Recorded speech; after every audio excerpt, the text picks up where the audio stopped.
Hi guys, Happy New Year. Hope everybody's well. Sorry if I'm sweating. It's 30 odd degrees in here and I'm English, so it's like putting a penguin in Madagascar. Yeah, hope you guys all had a good Christmas and hope you got some waves. I unfortunately managed to tweak my back again, so I've been out for a wee while. Just thought I'd do this review because I haven't seen any of these boards around. I haven't ridden it yet, obviously, because I'm not back in the water yet. I'm just taking it easy at the minute. This is the Torq chopper.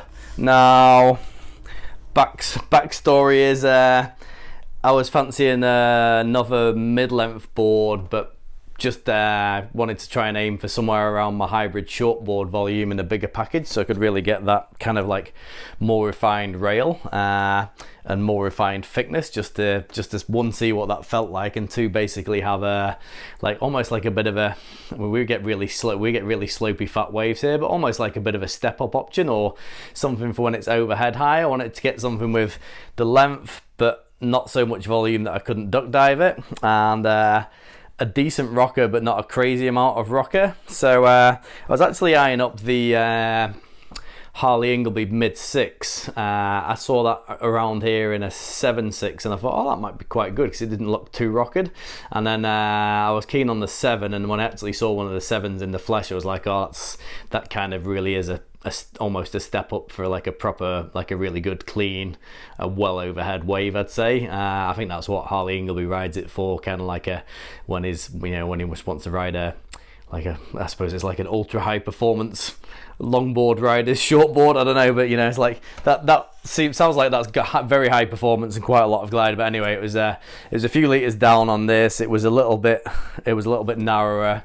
And it was also like $2,000 or something crazy. Those Thunderbolts are just getting to like crazy prices now. So yeah, ironically, I saw this as well, and I actually like the shape of this for what I was looking for better. So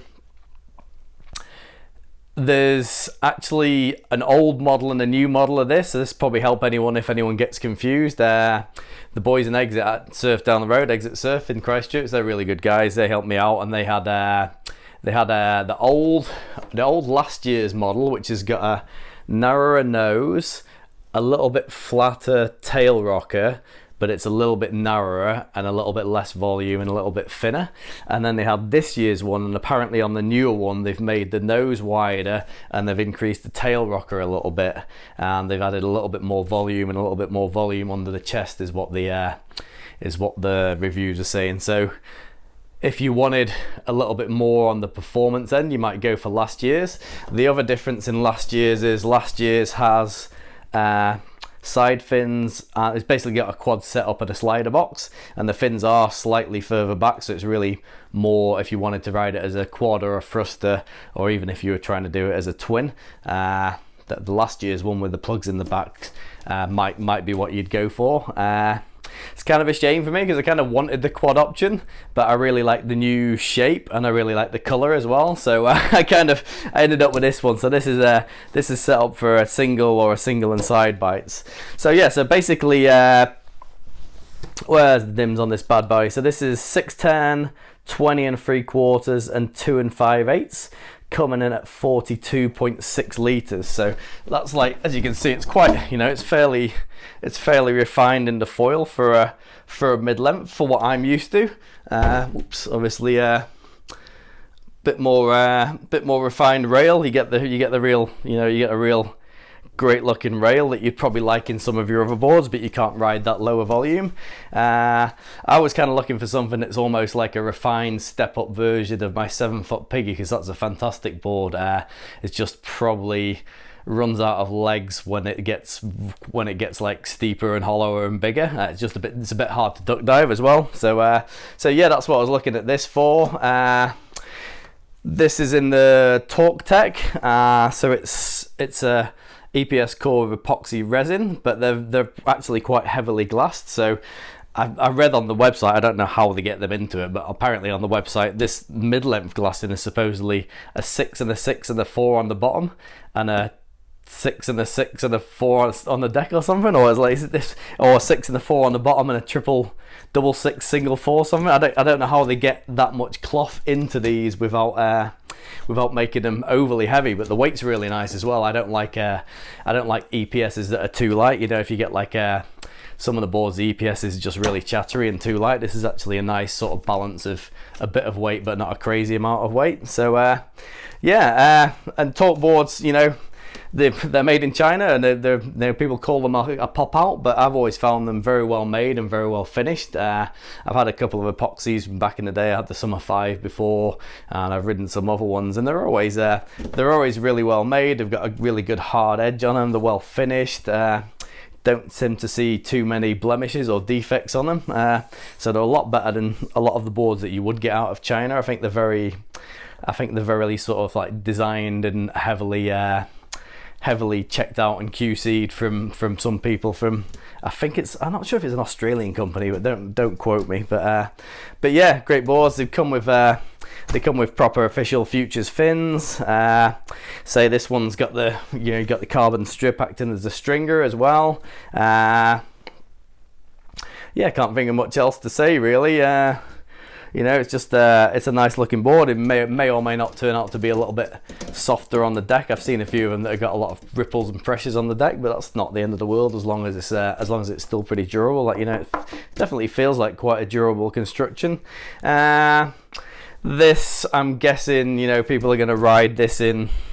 I'm guessing I could ride this in sort of anything that's shoulder high plus. I don't think I would ride it as a groveler, but someone who's used to a 34 litre shortboard would find this a mid-length and a step down and a small wave board for them if they wanted. Like, it's not too rockered, and like I say, I just really like all that refinement in it. I won't show you through the actual concaves, but it's simple and effective. It's got a nice single all the way through to about here, and then it turns into a V and double off the tail, which is perfect mid-length concave, and it's exactly what I like. So it's basically single from there to about here, and then it turns into a V double a lot earlier than a shortboard would, if that makes sense. Like a shortboard would usually start to double just as it gets in towards the fins, and then maybe only V off the tail. This is starting to V from about here and V double and off the end. So it's a really good, you know, it's I guess it would be inspired by a high performance longboard. So it's kind of like shrinking down a high performance longboard. It actually reminds me of the Firewire C-Axe a little bit, to be honest. And again, probably in like even nicer shape than the C-Axe, and cleaner round lines. It's like, you know, I think they've really got a nice balance with this between like ending up with a big guy shortboard look and still having a board that looks very egg inspired, let's say. So yeah, that's the board. I'll probably give it a ride review once I've given it some riding time in a wee while, but that might be a while, so I just thought I'd do a quick review on it whilst I had it before I wax it and everything. If you were going to ride it as a single fin, I would personally be going for something like a 7.5. That's on like a Greeno style template, or maybe something just a little bit bigger, something like this. This is a 7.5. That's the Del Perro, which is probably a bit like you know, towards like the Kaisalis is a really nice fin as well. Then if you're going single with side bites, what were these in the end? I went for the 3.75 Taylor Jensen side bites, which is pretty close to like I guess like a GX, or what you'd get as a longboard, the sort of not the tiny longboard side bites, but the next one up. So I would probably go for something like a 6.5 back fin, and these side bites if you were going to ride it as a single and sides. So yeah, I think that's about it. But yeah, just thought I'd show you around it, because it's a really nice board, and I haven't seen very much information on them whatsoever, and I'm hoping it rides as nice as it looks, because it's certainly designed well. It's really well foiled. The rocker's really nice, and the concaves are nice. Like, it's, you know, it's perfect. It's if I was trying to set out to make one myself, I'd be delighted if I'd made this. So yeah, Torq chopper in Torq Tech.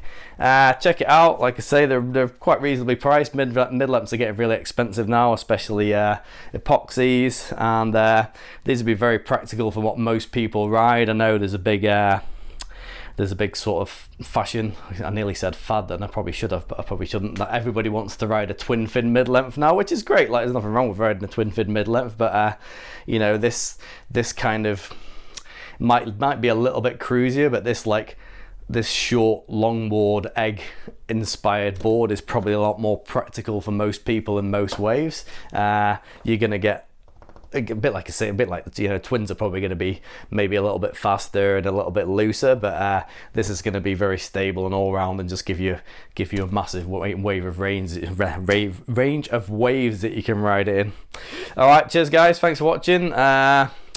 Yeah, I'm probably not going to be doing as much this year. I might come back and do a bit of an update. People keep asking me about like what's sort of still in my quiver, or what the boards are that I can't do without. So maybe I'll grab my sort of 4 or 5 absolute favourites that I've absolutely love and couldn't do without, and sort of do a review on those at some point, just to show you what sort of stayed in the quiver as a core, because that's basically what I'm back to now, just riding my core quiver of boards that I was happy with a long time ago, before I started shaping my own boards and trying everything else out and messing around. So alright, cheers guys, see ya.